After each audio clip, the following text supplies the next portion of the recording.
একেৰাহে দ্বিতীয়বাৰৰ বাবে মুখ্যমন্ত্ৰীৰূপে শপত গ্ৰহণ ডক্টৰ হিমন্ত বিশ্ব শৰ্মাৰ। প্ৰধানমন্ত্ৰী গৃহমন্ত্ৰীকে ধৰি 22 ৰাজ্যৰ মুখ্যমন্ত্ৰীৰ উপস্থিতিত শপত গ্ৰহণ। দ্বিতীয়বাৰৰ বাবে অসমৰ মুখ্যমন্ত্ৰীৰূপে শপত গ্ৰহণ ডক্টৰ হিমন্ত বিশ্ব শৰ্মাৰ। ৰাজ্যপাল লক্ষণ প্ৰসাদ আচাৰ্যই পাঠ কৰালে শপত বাক্য। খানাপাৰাত অনুষ্ঠিত হয় নৱনিৰ্বাচিত চৰকাৰৰ শপত গ্ৰহণ অনুষ্ঠান। মই শ্ৰী হিমন্ত বিশ্ব শৰ্মা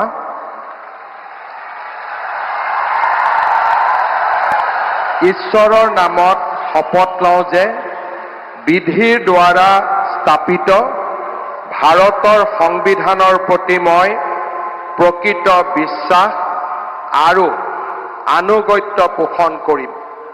মই ভাৰতৰ সাৰ্বভৌমত্ব আৰু অখণ্ডতা অক্ষুণ্ণ ৰাখিম।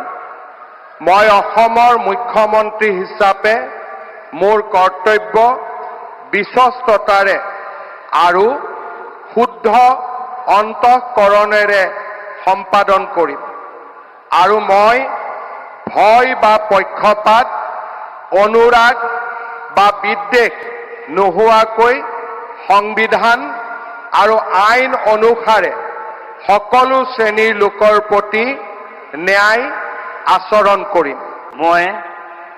মই শ্ৰী হিমন্ত বিশ্ব শৰ্মা ঈশ্বৰৰ নামত শপত লওঁ যে মই অসমৰ মুখ্যমন্ত্ৰী হিচাপে মোৰ কৰ্তব্যৰ যথাযথ সম্পাদনৰ বাবে আৱশ্যক হোৱাৰ বাহিৰে মই এনে বিষয় যি অসমৰ মুখ্যমন্ত্ৰী হিচাপে মোৰ বিবেচনাৰ বাবে অনা হ'ব বা মোৰ জ্ঞাত হ'ব তেনে বিষয় মই কোনো ব্যক্তি বা ব্যক্তিসকলৰ ওচৰত প্ৰত্যক্ষ বা পৰোক্ষভাৱে অৱগত বা প্ৰকাশ নকৰিম।